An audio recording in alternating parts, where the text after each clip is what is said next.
patiently because they have questions. But at least I want to give 3 to 5 minutes to Dr. Sazwal. He has been waiting patiently. He heard Dr. Sazwal is a founding member of Indian American Kashmiri Forum and served twice as president. He is currently the coordinator of IAKF and other overseas counterparts, Indo-Canadian Kashmiri Forum and Indo-European Kashmiri Forum. Dr. Sazwal is actually a specialist in nuclear fuel cycle technologies with over decades of professional experience in advanced nuclear energy programs.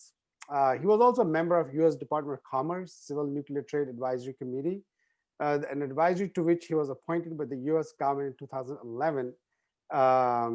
So with Dr. Sazwal, again, thanks for your patience. I know you would like to speak. You will probably want to answer, but please know we're like really 5 minutes to wrap up the session. Hopefully, you can keep your conversation to the point. Well, as Go ahead. long as you can mute others. I would really like to have 5 minutes of speak without a contention of going into a debate. Go ahead, please. Can you hear me? Yes, yes, we can hear Okay. it. You All have right. 5 minutes. Well, And thanks thank for you very having much. Thank you very much. As I was listening to the people, I was making some notes here. We talked about emotional facts. We talked about made-up facts. We talked about actual facts. And then there was this gentleman who said one of our speakers is making facts as he goes along. So we have had quite an interesting mix of people. But the fact of the matter is, India is a nation of laws. If you do not agree to that contention, then we are wasting our time in this particular exercise.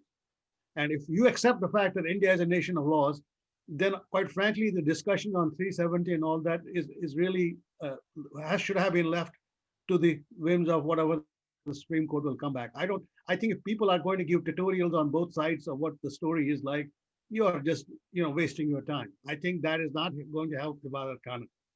And other thing that's not going to help Ibad Khana is if we go into polemics and claim things like Kashmir is a prison, nobody can come out, nobody can come. I mean, that is utter nonsense.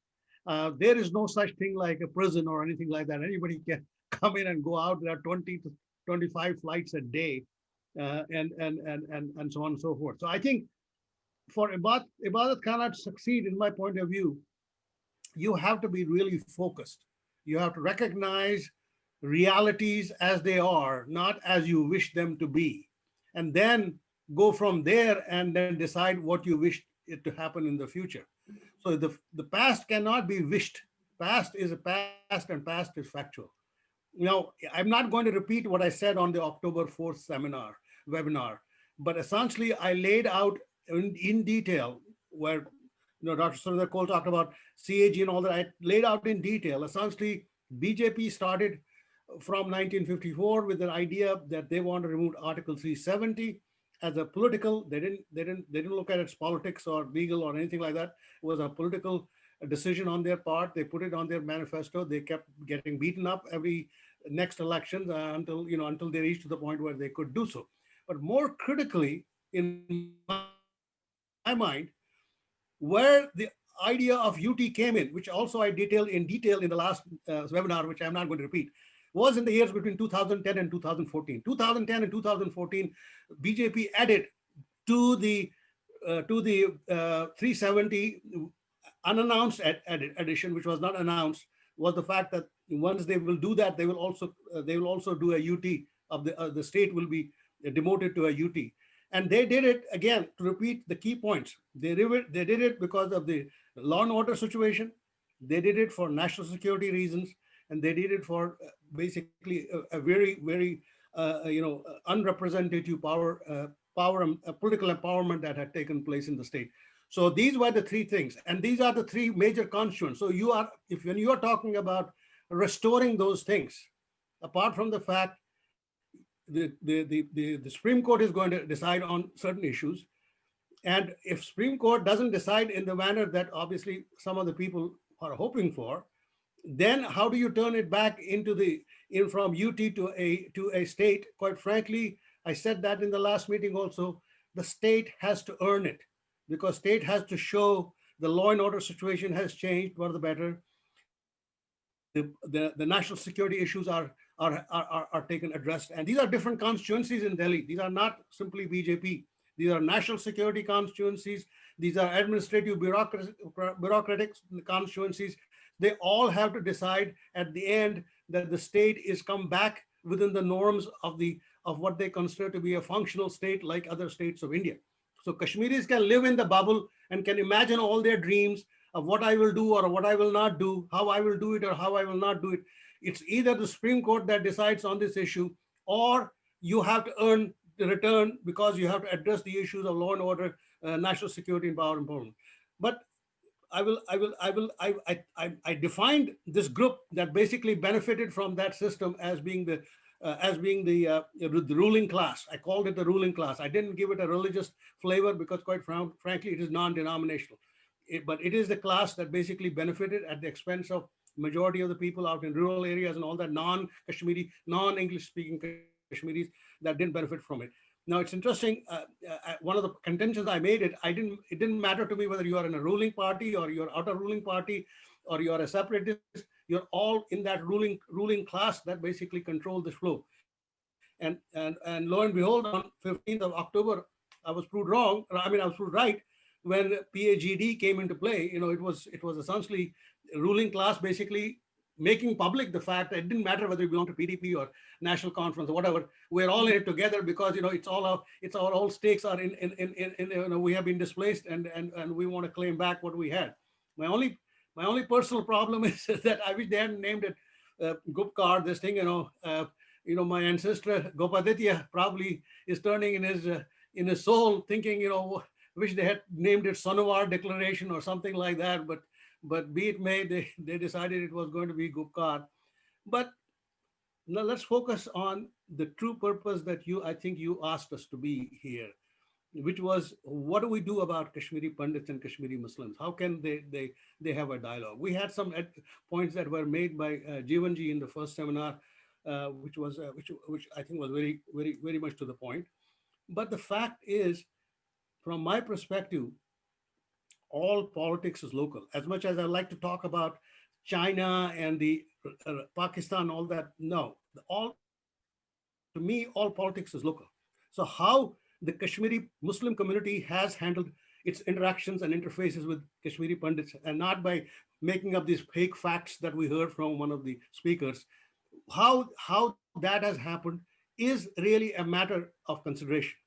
Even in 1948, when Sheikh Abdullah created his cabinet, he had Shamlal Saraf as one of the major cabinet ministers. He had subsequently DP Dar joined the cabinet. Over the years, we have had cabinet ministers of Pyarelal Handu, Makhanlal Fauzdar, Khemlata Waklu. We had Raman Matu. We even had at one time a Kashmiri Pandit as the chairman of the Legislative Council, Shivnarayan Fotada. So we had significant political empowerment in the state. It trickled down to zero. So when you consider that what happened to us essentially in 1989, 1991, when basically, a blot on the Kashmiriyat, a blot on the Kashmiri Muslim majority, that they would not only they were acquiescent to their departure, but in fact they made no effort ever since then to really bring them back other than the lip service. So we have to recognize that even as late as 1996, there were almost 18,000 Kashmiri Pandits living in the valley. We have actually a log of that. And then it came down to 2019 to 3,000. I know Air Vice Marshal Cox said they are up again because of these people who are, which I call the floating number, because they are really not really settled in the valley. They're coming for those jobs and things like that. So essentially what happened is, people are wondering what happened in 2019. Why are Kashmiri Pandits all not concerned about what happened, or most of them are not concerned about what happened? It is because we were basically neutered. There was no political empowerment in the hands of the Kashmiri Pandits. There was no reason for us to support whatever the ruling class had done and inflicted on our people. because they had made a they were party to the genocide in that sense, in the sense of their dispersal. Then they were party to the fact that they didn't want to bring them back, no matter which party it was, whether it was National Conference, it was PDP, it was Indian National Congress. Every chief minister gave the same lip service and didn't do anything about it. So we reached to the point where I will say we are today, and the fact of the matter is, where are we today? What we are today is we are still not part of the J&K budget. Kashmiri Pandit rehabilitation and return is not part of the J&K budget. It is a below the line budget item. You got to go and talk to the Prime Minister in Delhi and their people, and bureaucrats have to go and assign the people to those people. Why is not the Kashmiri Pandit rehabilitation part of the J&K budget? Why can't we commit to these people and classify them as essentially an endangered race, and give them one? If we can assign 1%, I'm saying 1/10 of a 1%, not even 1%, 1/10 of a 1% of the state's annual budget to their relief and rehabilitation. You know how much 1/10 of a 1% in today's terms is, when you have an annual budget of 1 lakh crores. It's almost 100 crores. So it's only 1/10. It's not even a big deal. Why can't we do that?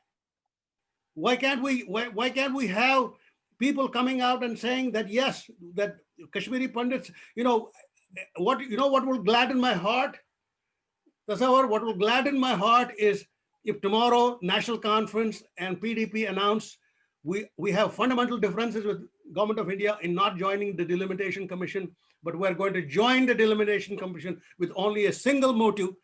And that single motive is we want to make sure that Kashmiri Pandits have 3 to 4 seats in the Constituent Assembly, because that's what they used to have in early 50s and early 60s, until Sheikh Abdullah came and basically did gerrymandering and essentially dissipated all the Kashmiri Pandit localities into by attaching them to various other side constituencies and so on and so forth.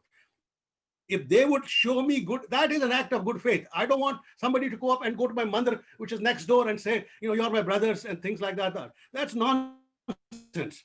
I want to see something practical happen. I want to see a commitment where somebody says, okay, I am not joining the Delimitation Commission because I have moral problems with it, but I will join it because I want to make sure my subjects, Kashmiri Pandits, get their due in the revised delimitation process. I want to see that kind of an action. I want to see a commitment where it says 1/10 of a 1% of the state budget will go for Kashmiri Pandits. They are not going to be part of some program from Delhi. They have to be a part of the citizens of state. They are citizens of state. They deserve the citizenry budget. If militant families can get money from the state budget, why can't Kashmiri Pandits get the money from the state budget? Why do they have to rely on some other source that there? I mean, it was very funny. Other day, Mr. Mir came to Jammu. He went to, this is our Congress party chief.